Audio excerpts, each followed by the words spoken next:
2009년에서 2019년 사이 60개국에서 마녀를 살해한, 추산한 보고서가 있습니다. 네? 그러니 한 몇 명 정도가 이 10년 동안 2009년에서 2019년 60개국에서 마녀로 낙인 찍혀서 살해가 됐을까요? 4,000명. 인류를 낙관하시는 거예요. 10년인데? 네. 15,000? 2만 명으로 추산합니다. 어떤 사람이 그 일을 말하면서 웃어요. 그러면은 뻔뻔하다 그래요. 눈물을 흘려요. 그러면 악어의 눈물이라 그래요. 침묵해요. 그럼 반성 안 했다 그래요. 말을 해요. 반성의 말을 해요. 그러면 진정성이 부족해요. 예를 들어 어떤 남자가 어떤 여인을 봤는데 너무너무 사랑스러운데 너무 예쁜데 그 머릿결을 보고 너무 혹했어요. 네. 그래서 야, 저 머릿결 한번 만져봤으면 소원이었겠다. 네. 그런데 우연히 같이 밥 먹게 됐는데 밥 먹다 수프를 먹었는데 거기 그 여자 머리카락이 떨어진 거예요.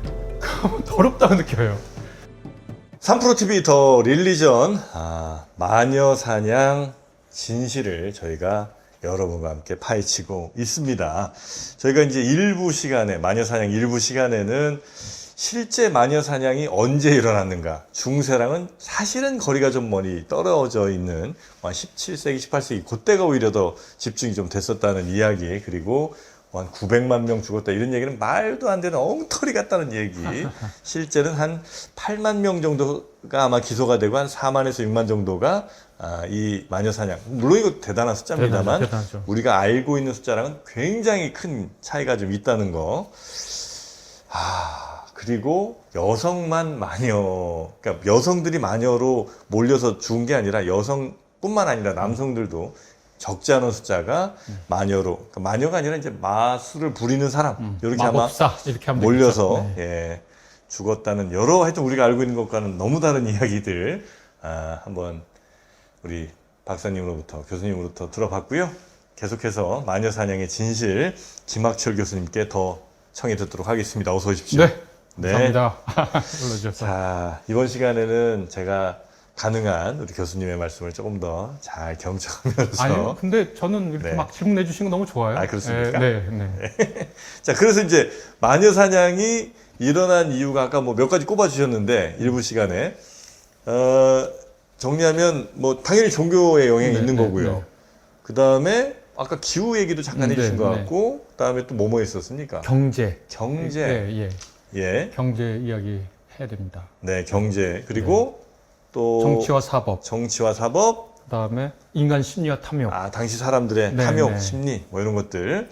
좋습니다. 그 중에 뭐 종교 얘기는 좀 많이 짚어본 것 같긴 아주 하고. 간략하게만 종교 얘기하면 2018년 얘기한 일부에서도 얘기했지만 가톨릭과 프로테스탄트가 서로 더 우리가 이 사회에 악영향을 끼친 마녀, 그러니까 마법사를 발굴해서 이 위기를 물려나가게 하는 더 좋은, 더 훌륭한 종교다라는 비가격 경쟁 속에서 종교 전쟁이 많이 일어난, 활발했던 독일이나 이런 곳에 마녀 재판이 더 많이 일어나고 사망자도 더 많았다. 처형된 사람도. 그러니까 우리가 더 훌륭하다. 이걸 이제 보여주기 위한 마녀 개발이죠. 발굴이 있었다. 그다음에 이제 그 종교 개혁한 사람들이 또 가톨릭도 마찬가지인데 신조를, 그러니까 자신들이 믿는 신조를 굉장히 그 정교하게 만들어요.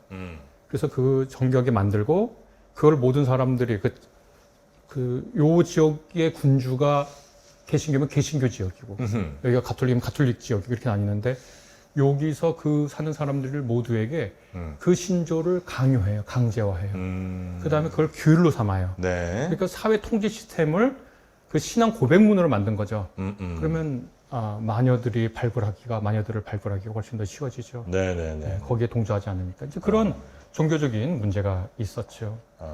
어떤 사람들을 마녀로 한다. 이제 이거는 전 시간에 얘기해 주신 거는 뭐 몸에 점 있고 뭐 이런 이제 증거들이잖아요. 얘가 마녀의 증거다라고 하는 거 말고 이제 그 전에 저 사람이 마녀인 것 같다를 판단하는 그 증거를 찾기 전에는 뭘로 주로 봤을까요? 그러니까 이제 아까 일부에서도 말씀드렸듯이 소외된 사람들이거든요. 그리고 이 외국인들, 완전히 어울리지 않는 사람들, 이런 사람들이 한 부류가 있어요.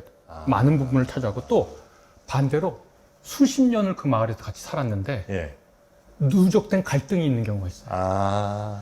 야, 쟤는 왜 우리 집 앞으로 계속 돼지를 몰고 가나. 내가 우리 집 앞으로 몰고 오지 말랬는데 계속 오네? 갈등이 누적돼요.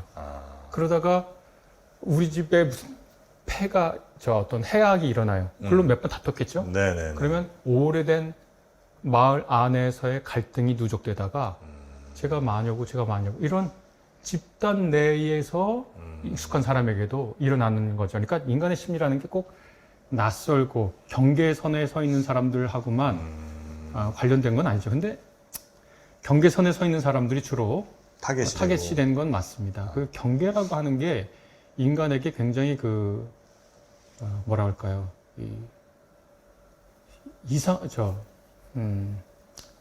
더러워질 수 있다는 감각을 주거든요. 예를 들어 보겠습니다. 내가 미슐랭 3스타 식당에 갔어요. 네. 그러면 빵이 나왔는데 빵이 너무 맛있는데 아주 맛있는데 그 앞에 소스에 찍어 먹으니까 기가 막힌 거예요. 네. 소스를 집에 갖고 가고 싶을 정도예요. 매일 가서 먹고 싶을 정도. 네. 그래서 소스에 찍어 먹고 너무 아까워서 찍어 먹고 먹다가 소스가 여기 떨어졌어요. 네. 옷이 더러워졌어요. 네. 그렇게 먹고 싶고 진짜 얼마를 내든지 이 소스 먹고 싶어 하던 게 네. 그릇에 있을 때는 너무너무 갖고 싶은 건데 옷 위에 떨어지자마자 이거는 옷을 더럽혔어요. 그러니까 그 자리가 아니라 다른 위치에 놓이게 되는 순간 인간은 매우 오염됐다는 생각을 해요. 가령 다른 거. 고대부터 지금까지 찰랑이는 머릿결에 대한 아름다운 묘사가 있어요. 네. 고대 길가메시 서사, 오래진 서사시 봐도 어떤 남자가 참 미남이다 이렇게 얘기할 때는 머릿결에 대한 얘기를 많이 써요. 어떤 여인이 참 미녀다 그러면 머릿결에 대한 얘기를 많이 써요. 그래서 예를 들어 어떤 남자가 어떤 여인을 봤는데 너무너무 사랑스러운데 너무 예쁜데 그 머릿결을 보고 너무 혹했어요. 네. 그래서 저 머릿결 한번 만져봤으면 소원이었겠다. 네. 그런데 우연히 같이 밥 먹게 됐는데 밥 먹다가 수프를 먹었는데 거기 그 여자 머리카락이 떨어진 거예요. 더럽다고 느껴요. 이게 매우 독특한 인간의 심리 상태인 거예요. 그러니까 예를 들어 인간도 이 사람이 네. 어디에 딱 속하면 그 사람을 분류할 수 있어서 괜찮아요. 네. 근데 이 사람이 이것도 아니고 저것도 아닌 어떤 경계선에 있거나 이상한 자리에 가 있다고 느끼는 순간 네. 이 사람은 떨어내야 할 사람이 돼요. 그 사람에 대해서 마찬가지예요. 어떤 사람은 그냥 좋은 사람으로 알았어요. 알고 보니까 그 사람 어느 당 소속이래. 그럼 갑자기 이 사람의 모든 인격과 그간 했던 모든 말이 이상해져요. 마녀도 똑같은 거거든요. 그냥 평소에 말 잘하고 지냈어요. 그 사람 마녀래. 그러면 갑자기 제가 했던 얘기가 다 이상해지죠. 다 이상해지고 뇌에서는 그 사람의 마녀라는 친구를 찾기 마련이에요. 그러니까 경계선에 서 있는 사람이 제일 위험하고 오랫동안 갈등을 누적해온 게 정말. 근데 그렇게 아무리 의심해도 저 사람이 뭐 권력을 갖고 있으면 못하죠. 근데 옹호해줄 사람도 없어? 이참에 잘 됐죠. 그 무고에 대한 뭐 이렇게 죄는 없어요? 그러니까 우리가 저번 시간에 얘기했듯이 당사자주의에서는 그런 게 있을 수 있어요. 근데 아까 교문주의에서는 기소한 사람이 수사하고 수사한 사람이 재판하니까 네네네. 이거 저 큰일이죠. 그러니까 무고에 대한 이야기는 나중에 결국 어떻게 되면 나중에 명예 회복을 해줘요.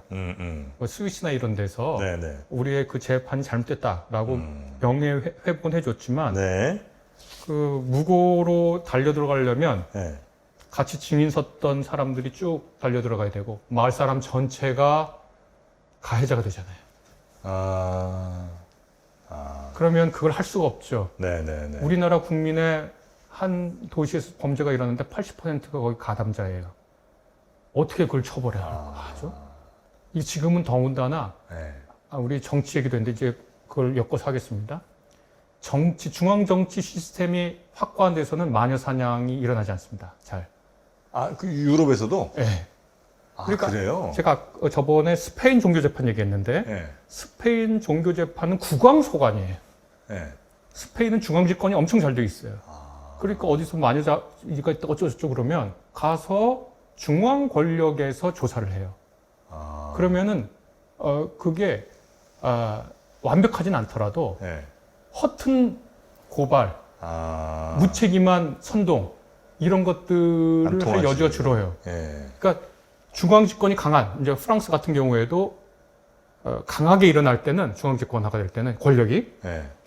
줄어요. 그런데 독일과처럼 영방마다 전쟁이 일어나고 싸우는데 그런 데는 중앙 권력이 하부 지방 도시까지 미치지 않으니까 그러면 온전히 그 지역의 영주가 그 담당을 하고 책임과 권리를 행사하는데 네. 그럼 이 영주가 이상한 사람일 경우에는 정말 큰 일들이 곳곳에서 막 일어날 수밖에 없게 되는 거죠. 네네네네.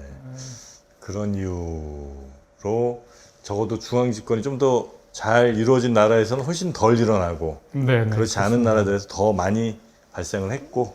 그러니까 이게 우리 근대도 마찬가지인데요. 네. 사적 복수가 이제 많이 없잖아요. 네. 지금 무슨 뭐 드라마 유행하는 거 저는 거의 드라마를 안 봐서 그게 어떤 내용인지는 모르겠는데 사적 복수하는 드라마 인기들 있는 게 꽤 있더라고요. 예전에 네. 무슨 택시 택시라고 한 복수. 모범 택시인가 뭐 아마 예, 그런. 사적 복수극을 다루잖아요. 그리고 예. 영화에 무슨 뭐 테이큰 뭐 이런 거 있었잖아요. 딸 데려가면 뭐. 네네네네. 그러니까 중앙 권력이 더 이상 내 문제를 해결해 줄 수 없다고 생각할 때 사람들은 자경단을 만들게 되는데 그러면 중앙에서는 일어나지 않았을 어마어마한 폭력이 일어나게 되어 있습니다. 미국의 서부 개척 시대도 마찬가지고 그러니까 중앙 권력이 통제가 된다고 하는 건 뭐냐면 사적 폭력을 국가로 위입을 하는 거예요. 그러면 폭력이 줄어들죠. 네. 종교도 마찬가지인데 종교인들도 자기네 개인적인 폭력을 신에게 위임을 해요. 신의 복수를 신에게 자기의 정의를 풀어달라고 신원을 해요. 네네. 그러면 사적 복수가 줄어들겠죠. 그러니까 그런 시스템이 이게 로마 캐톨릭이라고 하는 중앙집권 사회에서 네. 그것이 해체되고 근세라고 하는 국가 시스템이 만들어질 때 그 공백 상태에서 이런 마녀 사냥이라고 하는 것이 네네. 일어나죠.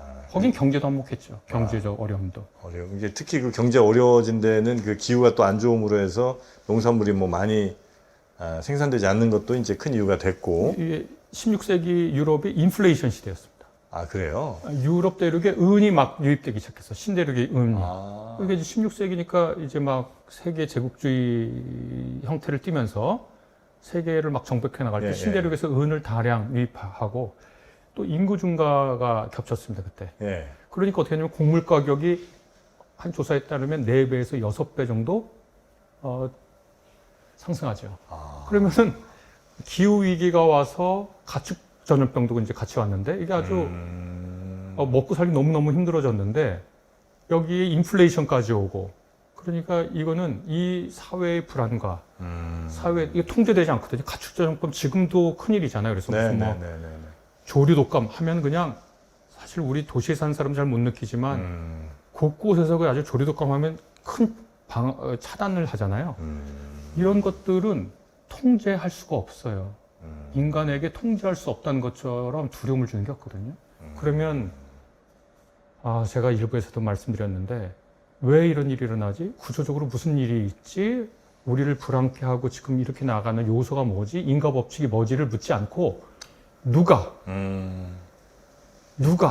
묻습니다. 일단은 누구부터 찾아서 일단 제일 희생양을 쉽죠. 삼아야 되는 거죠? 제일 쉽죠. 근데 나중에 돌아보고 나면 모두가 가해자가 돼버리고 마는 거죠.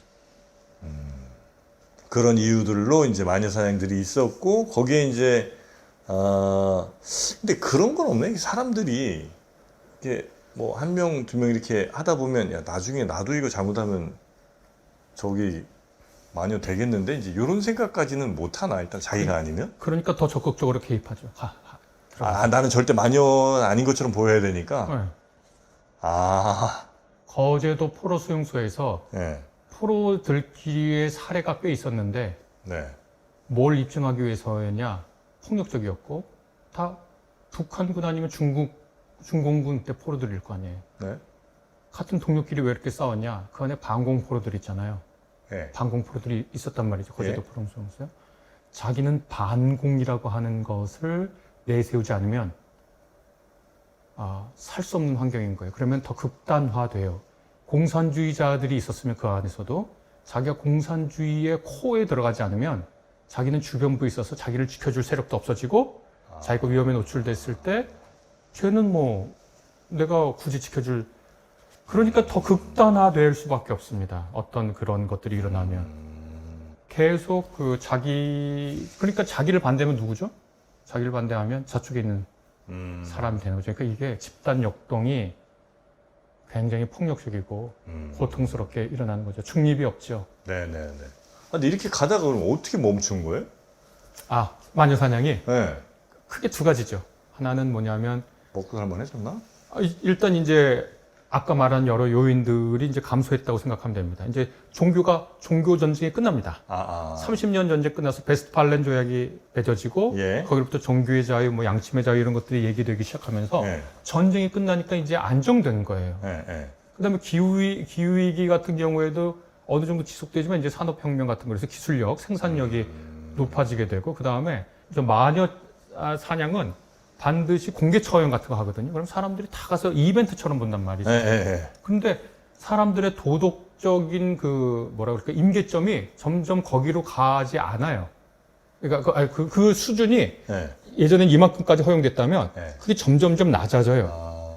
지금은 공개 처형하는 나라 있으면 우리가 지금 그런 나라를 보고 예. 굉장히 야만적이라고 네, 얘기하잖아요. 네, 네, 근데 예전에는 엊그저께 무슨 유튜브에서 봤는데 적장에 목을 베고 성문에 효수해라. 근데 지금은 적장에 목을 베도 성문에 효수하지 않죠.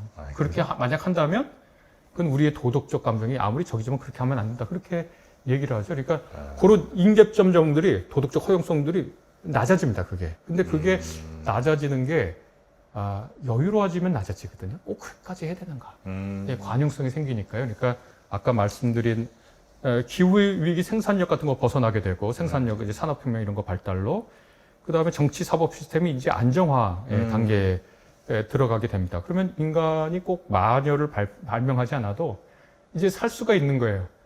그런데 제가 드리고 싶은 말씀은 이것이 다른 형태로 숨게 되는 거죠. 네. 현대에 와서 이런 것들이 다시 살아나기 시작합니다.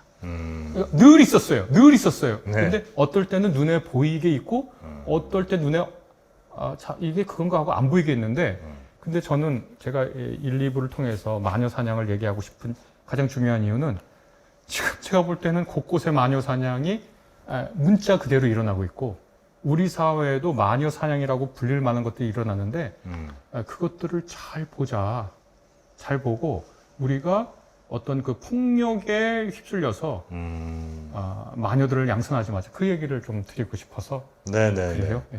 지금도 어찌 보면 경제는 늘 위기라고 네네. 사람들이 이제 얘기를 하니까 네네네. 오케이 위기라고 이제 치고 그럼 이제 나머지 예를 들면 그때 당시에 종교가 했던 영향 혹은 정치나 사법의 부재 내지는 제대로 시스템이 만들어지지 않은 것들이 이제 그때 그런 표면적이고 아주 잔인한 마녀 사냥을 했다면 지금은 그게 이제 상당히 티는 좀 덜 내는 형태로 하여튼 진화한 거죠? 아니요. 근데 지역에 따라 달라요. 제가 그런가요? 1부 때 잠깐 얘기했는데 예. 유엔의 보고서를 봤는데 네. 2009년에서 2019년 사이 60개국에서 마녀를 살해한 추산한 보고서가 있습니다. 네. 그 정프로님 한 몇 명 정도가 이 10년 동안 2009년에서 2019년 60개국에서 마녀로 낙인 켜서 살해가 됐을까요? 4,000명. 인류를 낙관하시는 거예요. 그래요? 네. 유엔 보고서입니다. 그러니까 막 과장이 들어갈 수가 없습니다. 아니, 중세 유럽에 한 200년 동안 한 8만 명, 맥스 6만 명 정도일 거 아니에요? 네. 10년인데? 네. 15,000? 2만 명으로 추산합니다. 아주 고통스러우시죠. 중세보다 그러니까 이거 진짜 죽은 사람인 거죠? 그러니까 살해당한 피지컬하게. 네.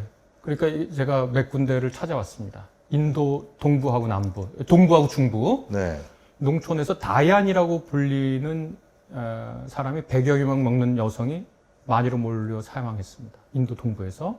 이게 16세기 유럽 메커니즘하고 똑같아요. 그래요? 누가 병들거나 가축이 죽거나 흉작이 들면 오자라고 하는 점쟁이를 찾아간대요. 네. 그 오자가 누가 마녀인지를 지목해요. 그러면 대부분 어떻게 되냐면 이른바 홀로 사는 독거 여인, 여자 노인, 그 다음에 자녀 없는 여성, 토지를 가진 여성, 대부분 이렇게 지목이 된다는 거예요. 그래서 이 여성을 만약에 토지에 있는 여성을 마녀로 죽인다. 그러면 그 추방하거나 죽이면 그 땅이 남성 친척들에게 돌아가요. 그러니까 토지, 권력, 가부장제가 이렇게 섞여 있죠. 그래서 인도 정부도 이걸 알아요. 그래서 네. 시행하려고 해요. 그 마녀 이거 처벌하면 안 된다고 반마녀 사냥법 만들었어요, 인도에서. 그런데 이게 될까요? 계속 그래요? 왜 안 되는지는 우리가 이미 정치 사법 시스템을 통해서 볼 때 배웠습니다. 뭐가 안 되냐? 농촌 경찰이 어디 있어요? 농촌 그 인도라고 큰 나라에 우리나라는 뭐 지금 경찰은 여러분의 뭐 10분 거리 내에 있습니다. 뭐 그런 게 곳곳에 있죠. 네, 5분 거리 네, 내에 있어서 정말 일일이 신고하면 경찰분들이 15분 내에 오잖아요. 거의 금방 오잖아요. 네네네. 근데 마을 농촌 경찰이 어디 있어요? 공권력이 공공의 사법 시스템 거기까지 가지를 못하는 거예요. 네네네. 가해자는 마을 전체이거나 친족 남자들이에요. 친족 전체를 어떻게 하겠어요? 다 가해자고 그 사람 원래 이상했다. 우리한테 저주했다. 계속 얘기할 거 아니에요? 피해자는 고립돼서 법의 보호를 받을 수 없고 처벌이 드물입니다. 이게 2025년 7월에도 일어났다고 제가 보도를 봤습니다.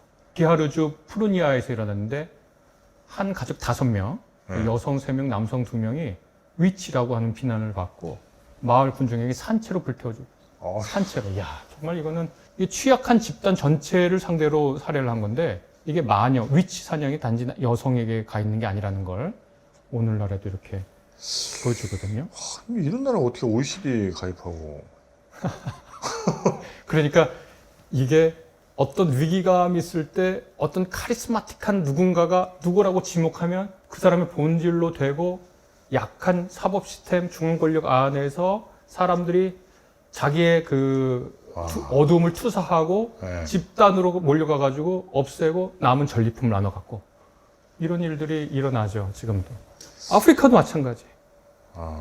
사하라 이남 아프리카 같은 데는 가나 북부에는 마녀 캠프가 있는데 각 곳에서 마녀로 몰린 여성들이 도망쳐서 정착한 곳이에요, 여기가. 그래서 보면은 마녀 캠프가 있어요? 네, 마녀 캠프 거기서 보호를 해줘요. 마녀라고 목을 흘린 사람들은. 이름은 마녀 캠프인데. 그래서 2025년 4월 그 보고서 국제 엠네스티가 낸 보고서를 제가 보니까 4개의 비공식 캠프에 500명 넘는 사람들이 있다. 그러니까 500명이 넘는 사람들이 마녀로 몰려서 여기 왔다는 말을 뒤집으면 그들 중에 마녀로 몰린 사람 중에 몇 명이나 여기에 와 있겠어요. 그러니까 그 500명이면 거의 뭐 더 많은 사람들이 몇천 명은 그냥 네. 거기서 가셨겠지 뭐. 그러니까 이 캠프에 사는 사람이 있는데 더 비극적인 게 뭐냐면 이 콩고, 앙골라, 나이지리아 같은 데는 아동 마녀가 있어요. 애들을요? 네, 그건 제가 이 마녀 사냥이 오늘날에도 계속되고 있다라고 하는 거에 관심을 가진 게 저도 이게 있는지 몰랐어요. 어느 날 신문 같은 걸 보는데 마을 사람들이 이렇게 쫙 둘러쓰고 애 둘이 천진난만하게 생긴 애 둘이 그 앞에 서 있는 사진이 찍혔어요. 근데 그게 뭐냐면 마을에서 마녀라고 낙인 찍혀가지고 추방당하는 어린아이의 사진을 봤어요. 이거 죄송한데 몇 살 정도나 되는? 초등학교 입학 전 같아요. 그렇게 어린애인데? 네, 많이 들어봐야 초등학교 1, 2학년? 그런 애가 무슨 악마랑 거래를 해?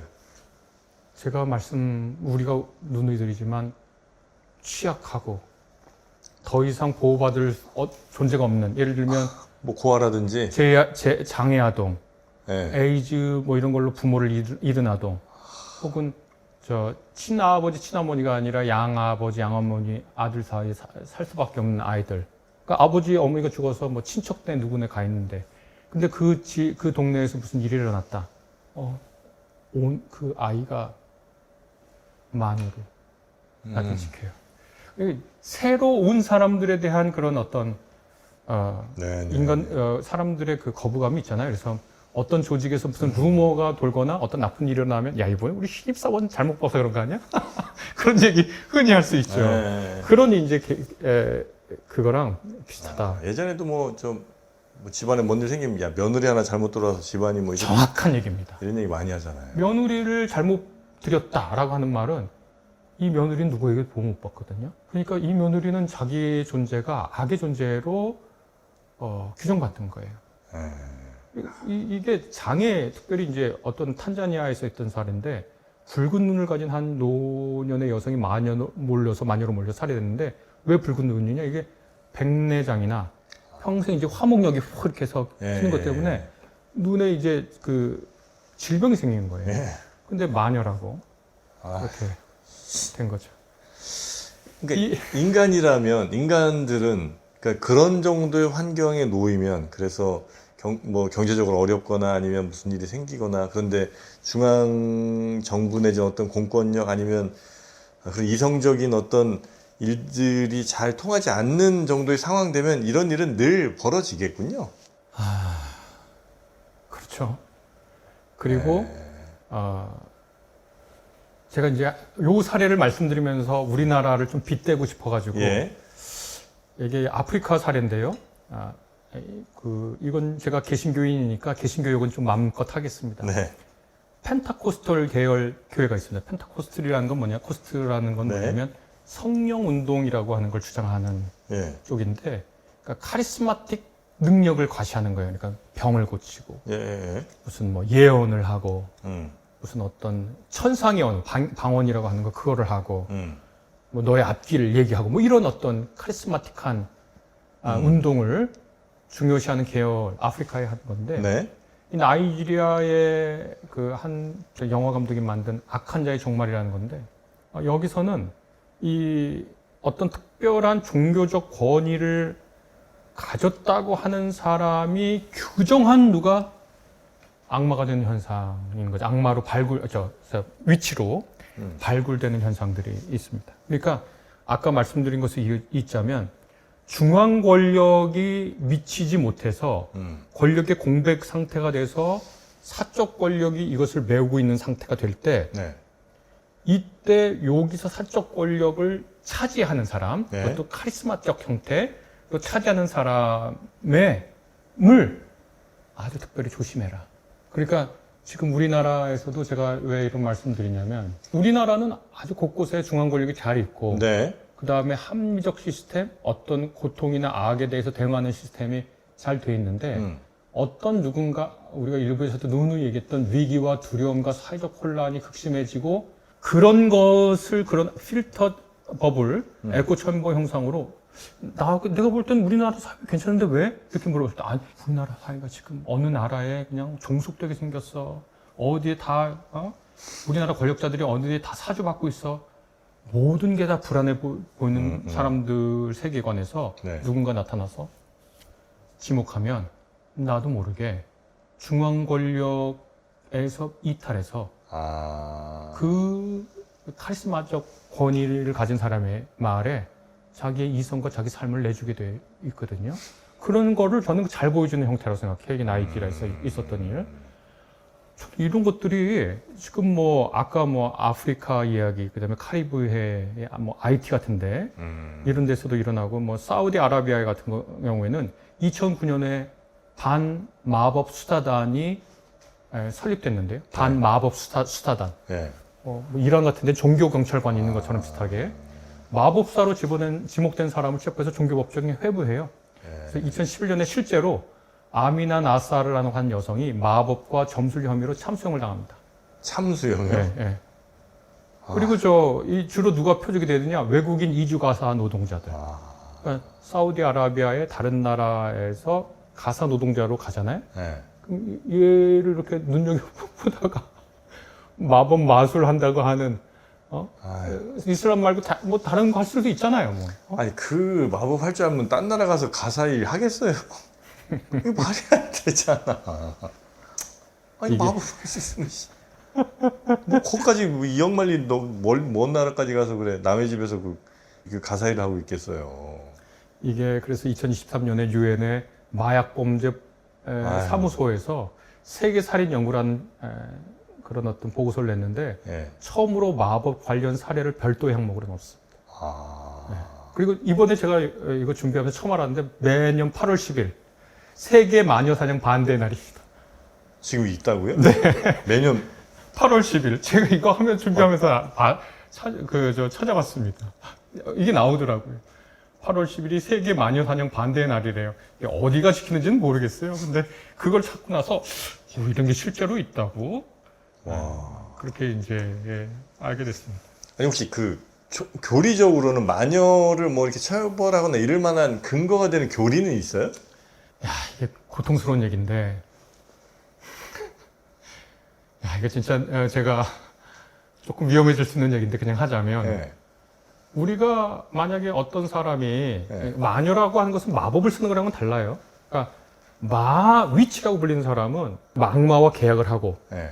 사다트라고 하는 것은 사바트라고 하는 것은 유대인들의 안식일인 사바스를 그 약간 조롱하에서 만든 말인데 거기에 참석해서 빗자루를 타고 참석하죠. 그다음에 거기서 온갖 난잡한 짓을 해요. 집단 성행위, 식인, 뭐 그런 네, 우리가 네, 네. 생각하는 금기 네. 그리고 뭐 십자가를 거꾸로 매달아 놓고 뭐 미사와 반대되는 행동을 한다. 우리가 감히 생각하기 싫은 행동을 모두 다 투사하고 그 사람들이 한다고 생각한단 말이죠. 네. 이런 사람들 잡아서 처벌하는 게 마녀 재판인데 네. 그런데 우리나라의 한 교단은 개신교 한 교단은 교회 내에서 마술하는 행동을 금지시켰어요. 마술은 엔터테인이죠. 그 이은결 씨 뭐 이런 분들 하는 거. 네, 네. 그래서 저는 그거 할 때 굉장히 어처구니 없다고 생각했거든요. 그런데 이걸 헷갈려 해요. 왜냐면 네. 아까 제가 오염이란 말을 했잖아요. 그리고 우리가 예전에 그 전쟁 얘기하면서 미끄러진다는 얘기를 했잖아요. 네. 평화주의에서 정당한 전쟁으로, 네. 정당한 전쟁에서 거룩한 전쟁으로 미끄러지잖아요. 네. 미끄러지는 걸 굉장히 걱정해요. 보세요. 극단주의자들은 다 미끄러지는 것을 두려워해서 극단적인 원리주의를 택합니다. 그렇잖아요. 네. 이거 한번 뚝이 터지면 돌이킬 수 없다고 얘기하죠. 한번 뚝이 터지면 이거 걷잡을 수 없으니까 네. 지금 답답해 보이고 말도 안 돼 보이고 고리타분한 얘기처럼 보이잖아. 근데 이거 터지면 안 돼. 이게 극단주의자들이 바보나 원리주의자들이 멍청해서 그런 게 아니라 그 미끄러지는 거, 한번 뚝이 터지는 걸 굉장히 두려워하는 거거든요. 그러니까 그 교단에 그걸 만든 것도 이해는 돼요. 왜 이해가 되느냐? 마술의 행위는 그 미신적 신앙으로 넘어가는 미끄럼틀이 될 수 있다고 하는 생각이 있거든요. 그러니까 아니 우리도 다 그렇게 살잖아요. 많은 부분. 그렇죠? 안 그런가요? 아니, 요거를 허락해주면 네, 그 다음에 요구할 거고 그럼 우리 뚝이 터져서 우리 사회는 돌아갈 수 없는 길을 갈 거야. 이런 얘기들 하지 않을까요? 많이 하죠. 아니 근데 성경에 그래서 성경이든 아니면 뭐 성경에 그런 얘기 있습니다. 성경에도 네. 너희 가운데 구약 성경인데 네. 마술이나 마법을 행하는 자를 살려두지 말아라. 아 그래요? 그런 말이 있어요. 그러니까 그 말이 얼마나 큰 힘이 되겠어요. 그런 말이 너무 힘들죠. 명시돼 돼 있으니까. 네. 그런데 예수께서 하신 말씀 보면 네. 가늠하다 현장에서 붙잡힌 여인의 이야기가 성경에 있는데 그거 보면 정확하게 마녀 재판하는 것을 예수께서 제시시킨 거거든요. 가늠하다가 현장에서 잡혀서 우리가 데려왔다. 돌로 쳐 죽일까? 어떻게 할까? 그렇게 얘기할 때 이제 농담 삼아 얘기하는 거지만 그래도 전국을 찌르는 농담은 뭐냐? 남자는 어디 갔냐? 가늠했다며 현장에서. 그럼 남자도 데려와야지. 그럼 이 여자는 사실은 가늠하다가 현장에서 붙잡힌 게 아니라 그 동네에 마녀 취급을 당할 수 있는 여자인 거예요. 거기에 돌 던져야 되지 않아? 예수에게 이렇게 요청했을 때 마녀 사냥이죠? 근데 예수께서 너희 중에 죄 없는 사람 돌을 치라고 그렇게 얘기했던 게 어떻게 보면 전 마을이 나서서 가해자가 되는 형편에 그 여자 정말 이상했어. 형편에 자기 자신의 개인적 성찰을 하게 하는 저 같은 사람이 말했으면 뭐 듣지는 않겠지만 예수께서 그때는 사람들에게 굉장히 카리스마 있게 말씀하셨는지 성찰한 거죠. 정말 그 여자를 내가 현장에서 봤나? 예수께서 너희 가운데 죄 없는 사람이 먼저 돌로 치라 그러거든요. 거기서 중요한 단어가 먼저예요. 실제로 본 사람이 먼저 칠 권한이 있거든요. 근데 실제로 본 사람이 아무도 없는 거야. 먼저 칠 사람이 없어요. 나는 본 적이 없고 들었거든 그냥. 그리고 그 여자 행실 평소에 안 좋대. 들었거든. 본 적은 없어. 먼저 쳐. 먼저는 못 치죠. 그러니까 구약 성경의 그 얘기를 누구나 성경은 별 얘기가 많아요. 1000년 넘는 동안에 바빌론에서 뭐 누군가 이집트에서 시리아에서 예루살렘에서 온 곳에서 기록된 문서이기 때문에 1000년 넘는 기간 동안에 그 별말이 다 있고 내가 하고 싶은 말을 얼마든지 뽑았을 수 있고 뽑았을 수 있어요. 네. 그러니까 그분들은 그걸 가지고 주장하겠지만 우리는 다시 생각해야죠. 예전에도 보면 그 뭐 무슨 미혼모니 아니면 뭐 이혼녀 뭐 이런 요즘에야 뭐 상당히 많이 인식이 개선됐습니다만 그런 사람들은 마치 그냥 죄인인 것처럼 막 숨어 지내거나 뭐 이런 경우도 굉장히 좀 많았잖아요. 근데 그들을 향한 시선이 약간 우리가 그러니까 마녀 사냥까지는 아니더라도 하여튼 그 비슷한 마치 죄인인 것처럼 아니 저 사람이 뭔가 문제가 있어서 저런 일을 당한 것처럼 뭐 그런 일들을 우리가 좀 우리도 스스로 반성할 필요가 좀 있는 것 같고 네, 생각이 좀 드네요. 생각해보면 종교를 특별히 기독교 더 나아가서 구체적으로 가톨릭은 정말 그 이혼에 대해서 반대하지만 여러 가지 이유 때문에 뭐 너무나 배우자의 폭행이 심했다. 말도 안 되게 외도를 한다. 무슨 뭐 온갖 도박 중독에 뭐 빠져서 뭐 너무너무 살기 힘들다. 여러 가지 이유로 뭐 그 외에도 다른 이유가 있을 수 있겠죠. 네. 이혼한 상태의 여인은 사실은 경계에 딱 써 있거든요. 결혼한 여인도 아니고 결혼하지 않은 여인도 아니에요. 그러니까 딱 마녀 사냥 당하기 좋죠. 경계에 있는 사람들. 경계에 그래서 누군가 경계에 선다고 하는 것은 자처해서 예. 그건 정말 대단한 분이죠. 예수께서도 경계에 섰거든요. 그러니까 그분도 마녀 사냥 당한 거죠. 네.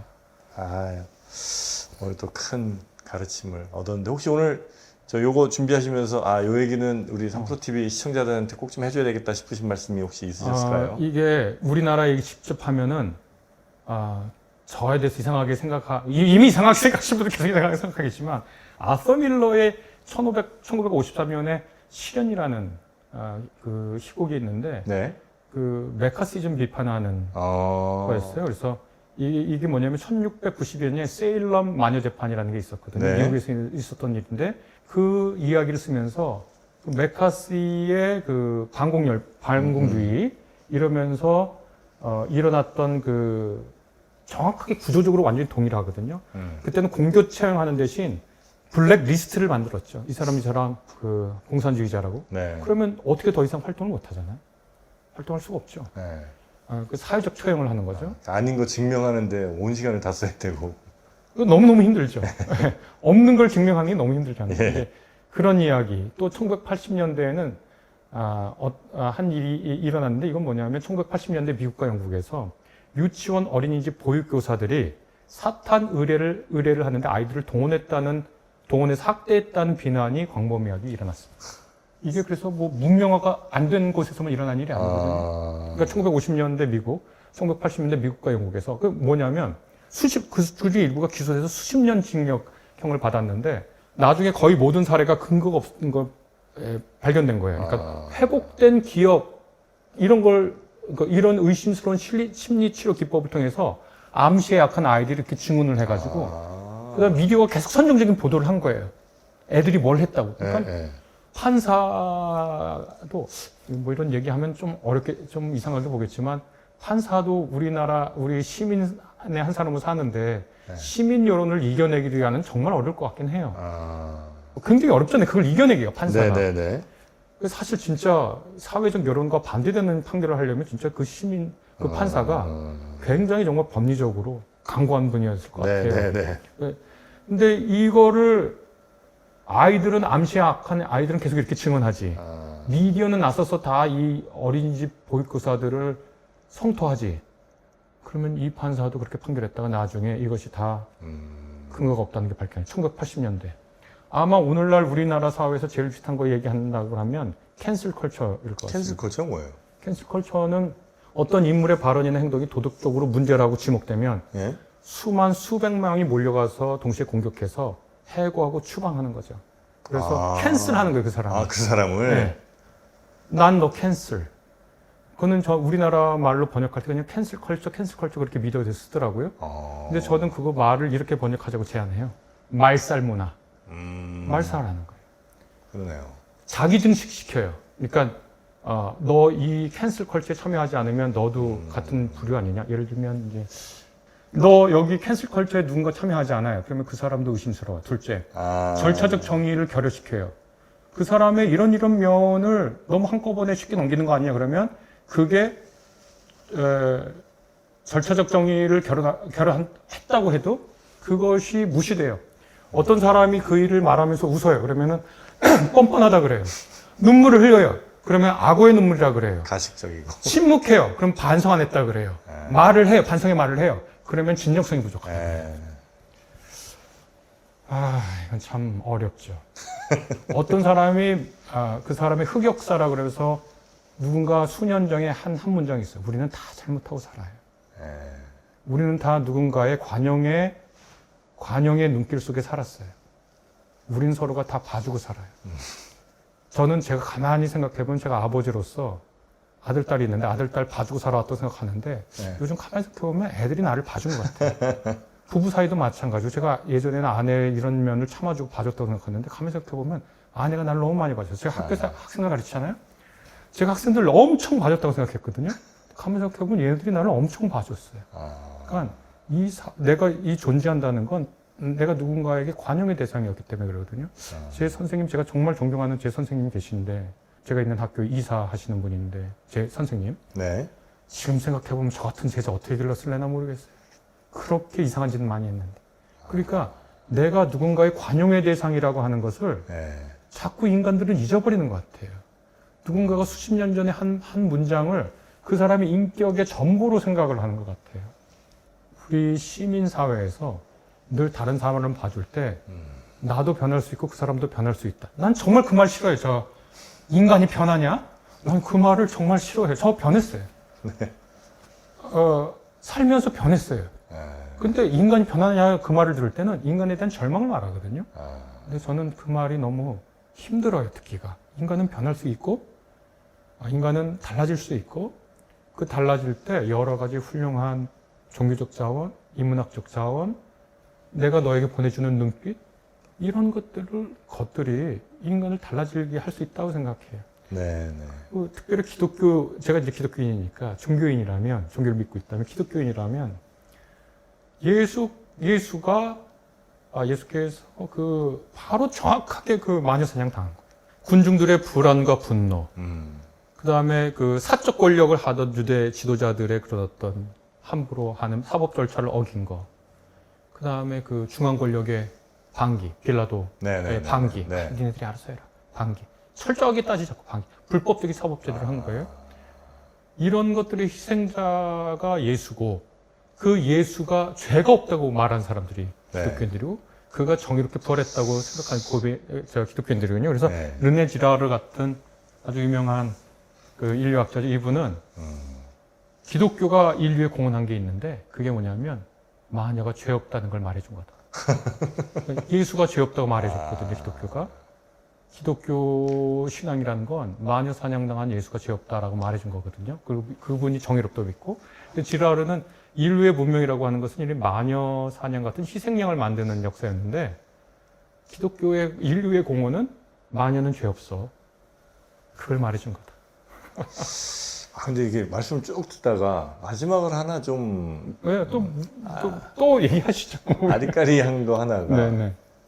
그렇게 마녀 사냥했던 사람들이 나쁜 짓을 참 했다는 생각이 내내 들다가, 생각해보니, 그 사람들은 그런 나쁜 세상을 만든 게 아니라 그 나쁜 세상의 결과값이 그 사람들 아닌가? 가해자들이라고 하는 사람들이. 그 사람들을 그렇게 욕해도 괜찮나? 우리가 전체주의에 산다고 전체주의적 인간성을 함유했다고, 전체주의적 구조에 사니까 전체주의적 인간성을 내가 가졌어. 나를 왜 비난해?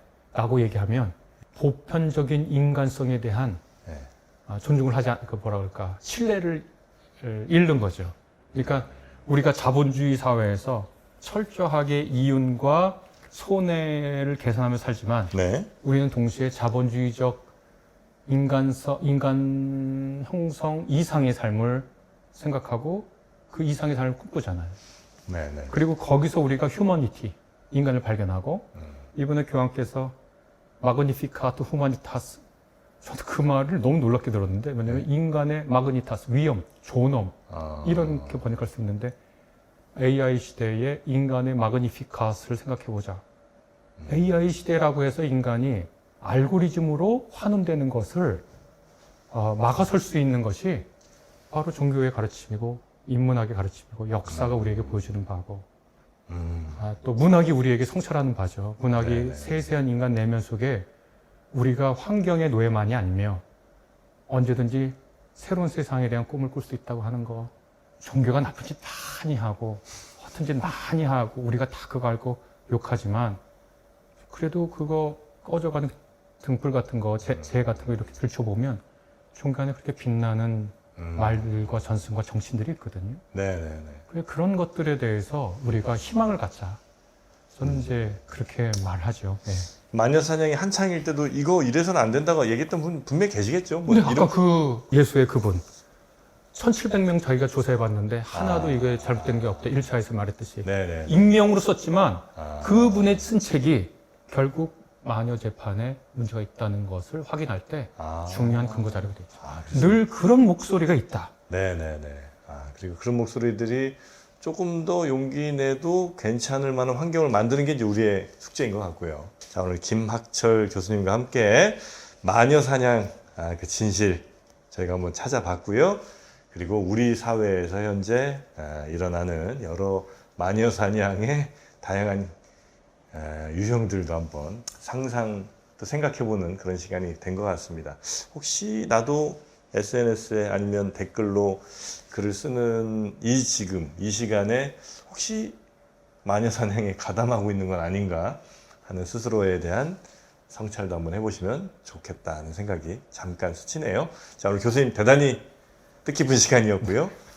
다음 시간에는 과학과 종교와 과학 그거 괜찮을 것 같아요. 재밌을 것 아까 같은데요. 저 갈릴레오 갈릴레이 얘기할 네. 때 아주 흥미로워하시더라고요. 너무 저도 좋습니다. 얘기하고 싶습니다. 아이고 좋습니다. 자, 교수님 이번 시간 너무 재밌었고요. 다음 시간에 뵙겠습니다. 고맙습니다. 고맙습니다.